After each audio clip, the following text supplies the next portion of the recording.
All right, Infamousizak, from bedroom beats to fulfilling the notorious name. Someone who is always ahead of the curve, and if you don't know Infamous now, trust me, you will get to know.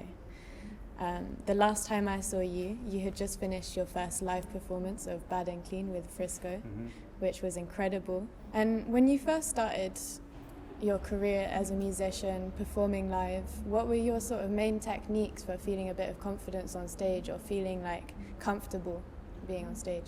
I think for me, it's just like getting lost in the music. Like that's how I deal with like nerves or anything. Because then once I'm lost in the music, everything just feels natural in it. I'm not having to like overthink or like look at the crowd. It's too tough. I do engage with the crowd, of course, but like I think just that's my most natural like state when I'm performing, just getting lost in the music and not worrying about anything else. So I just try not to think too much and just have a good time. And then being someone who actually built your foundations from the comfort of your bedroom, when you create now, do you prefer to work from the studio, or do you find your ideas flow easier from somewhere familiar? I think I don't mind at this point. Like I even make beats on the train, you know what I'm saying? Like I feel like you can be creative anywhere. Ideas definitely flow easier, or in the past have like flowed easier in my bedroom, but like just getting my foot like wet in the industry and working with other people, I feel like collaboration also can be good for creativity as well, do you know what I'm saying? Like getting different ideas, having like other people give their input, like just like figuring something out from fresh with somebody else also like can take you to a different space. You can learn from some other people, so yeah man, I'm all for just like creating anywhere really.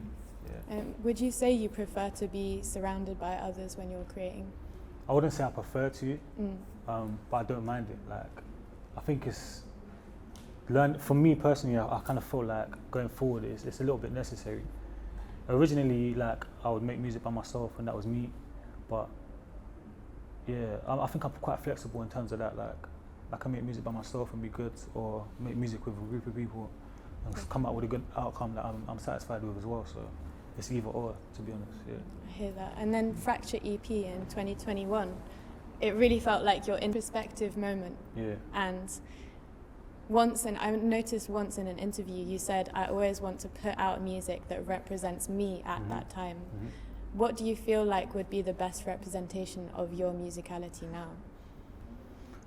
Best representation of me on my music right now is kind of yet to be put out, because I feel like I do kind of have a lot of different sounds that I experiment with in it, and I feel like when I do put out a body of work that's kind of like long enough for me to showcase what exactly it is that I do completely, that's when you'll be able to see exactly like what my full representation is as an artist. Like, so I feel like yeah, there's just different vibes that I'm trying to incorporate, but at the same time still have my feel to it. Like yeah, so I feel like I'm yet to complete that. I'm still like searching for that. So dial it back to when you were in halls, mucking about, making beats with Aubrey, Tranquil. What would you make of where you're at now in your career if you were seeing yourself in this moment?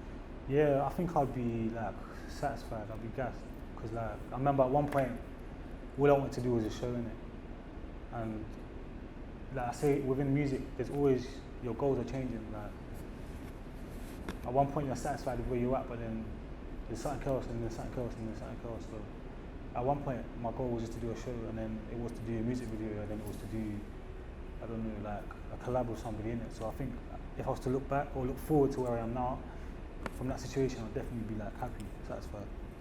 Yeah.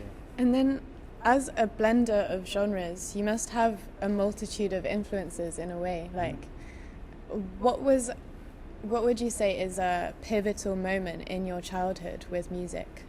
A pivotal moment in my childhood with music? Ooh. Yeah. A record that changed your perspective on listening to music, appreciating music maybe, something an uncle showed you? Yeah, I think with that, it was kind of like, my first CD that I ever bought was Lil Wayne, innit? Carter 3. So listening to that was like, because I proper got into it, you know what I'm saying? Yeah. Before that it was just like, yeah, music is cool, whatever, but that album there, I was banging it out, like, that was like something that really like, influenced me just on my everyday life. Not even because I was trying to make music, just because I liked it a lot, innit? You know what I'm saying? So, and then also T-Pain, he's got an album called Three Rings. Three Rings? I'm not even sure if that's right. But like the cover is, it's like something to do with a circus, innit? I can't remember the exact name of it, but that album as well, like hard.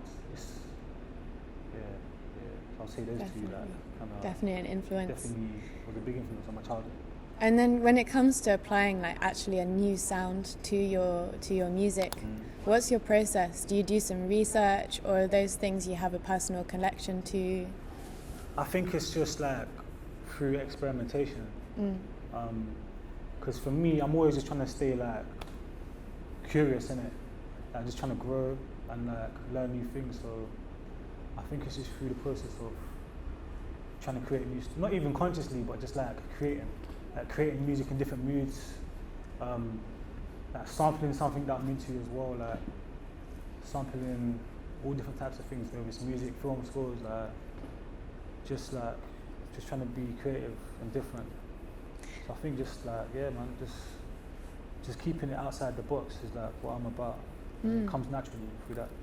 Definitely. That actually raises another question for me, which is if you were to write a score for a film, what genre of film would it be and who would the director be? Oh, okay. I feel like it would be like a villain. Okay. Like a villain kind of like superhero movie or something like that. Director. Alright, what's that movie? What's the French Dispatch? Wes Anderson. Wes Anderson, yeah. Sick guy, That's yeah. the guy. Wes Anderson would be the 100%. guy, Those visuals would be 100%. yeah, That'd be crazy. sick. Crazy. You actually come across as someone like Wes Anderson who has an unfallible brand. There's something in that, and despite you showing such a versatility, it raises a question to me, like, have you always been that way in your creative self? I think so. I'm not too sure, to be fair, you know, because I don't like a lot of the times I just try not to think too much, so maybe that's where it comes from, like just having random thoughts and then trying to explore like those thoughts and like actually seeing them through in it. So maybe that's what it is. So potentially, I mean, when I was younger, I was into art, like I used to draw, but also sports is like something I'm into as well. So Definitely. I don't feel like you have to be one thing. You can just enjoy your life and whatever you're interested in, just do that. So. Talking about sports, I know you used to play basketball. So do you think that passion you have for music now is a similar level that you felt for basketball, or would you say it's grown to be much more than that? I think it's different, because I still have a passion for basketball. Yeah. So. Do you still play? Yeah, I still play. Me and Santino still play. Cool. Same team, all that. But yeah, it's definitely of a similar level, but it's just a different kind of love in it. Basketball is something that nowadays I kind of use it more as an escape, not an escape, but just something I enjoy doing. So like a stress reliever, innit? You know what I'm saying? Yeah. A release. You know what I'm saying? But music is more like, I see music as like drawing, innit? It's like just a chance to be creative and like do something that only like I can do, like, or only something that's in my mind. You know what I'm saying? So it's just like a creative expression, innit? Yeah. And as your fame grows exponentially, we're starting to see people overseas acknowledging your sound, your music. I was doing some deep diving on Reddit, and I even seen some people from the US and like Australia talking about your music. That's crazy. I like in I'll send you the screenshots. Is this something that you feel like is important to you, to be global with your sound? Yeah, 100%, man. Because I mean, there's no borders to music. So if somebody in Australia likes my music, or someone in the US likes my music, that's just amazing, isn't it? Because I feel like my sound can be classified as global, but I'm just making what's true to me, innit? Like I said, there's no boundaries on anything, so whoever I can touch in different places, it just makes it even better, like for me. Yeah. Definitely. No boundaries. No boundaries, no boundaries. There's some great answers there. Yeah. Thank you so much. That's a wrap. Alright, 6.